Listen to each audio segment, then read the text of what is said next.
দেখতে দেখতে একটা রমজান চলেই গেল। তো এরকম করেই হয়তো বা দেখতে দেখতে 30টা রোজা শেষ হয়ে যাবে। তো আসসালামু আলাইকুম and hello everyone, welcome back to Faria Mim vlogs. আশা করি আপনারা ভালো আছেন, আমিও ভালোই আছি আলহামদুলিল্লাহ। তো এটা ছিল আমাদের রমজানের আগের দিনের ব্লগ।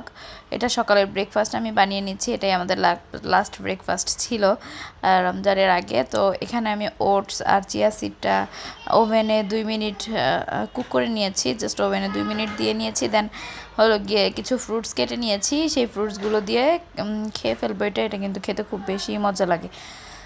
তো ওগুলো করে আমি একটু রেস্ট নিয়ে এদিকে আলু সিদ্ধ দিয়েছিলাম।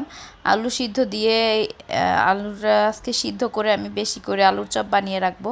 তো এই যে দেখতেই পাচ্ছেন, এই বাটনাটা আমি নতুন কিনে নিয়ে এসেছি, একটু ছোট সাইজের। আমার আরেকটা আছে একদম বেশি বড়, তো ভাবলাম যে একটু ছোট সাইজের একটা কিনে নিয়ে যাই। আর এই হাতের যে হ্যান্ডেলটা, এটাও কিন্তু খুব ভালো, এটা উত্তরবঙ্গের একটা জিনিস, কিন্তু খুব ভালোই কাজে দেয়।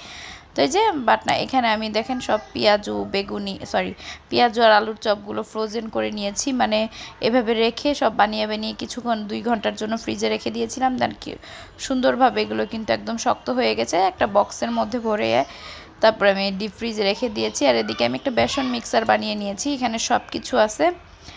সব কিছু বলতে যে বেসনের মধ্যে হলুদ গুঁড়া, মরিচ গুঁড়া, লবণ আর হলো গিয়ে জিরা গুঁড়া দিয়ে একটু মিক্সড করে আমি এটা একটা বক্সে, এয়ারটাইট বক্সে রেখে দিব। তো যখন আমি জাস্ট রান্না করব, পানি দিয়ে একটু মিশিয়ে আমি রান্না করলেই হবে, মানে ভাজলেই হবে।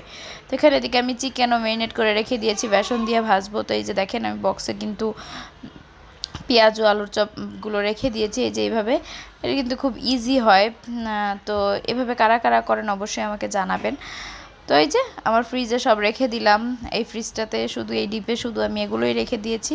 তো তারপরের দিন সকালবেলা হেল্পিং হ্যান্ড কাজ করে যাওয়ার পর বাসাটা এরকমই সুন্দর থাকে, নিট অ্যান্ড ক্লিন। কিন্তু একটু পরে যেহেতু বেবি আছে বাসায়, একদমই মেসড আপ করে ফেলে।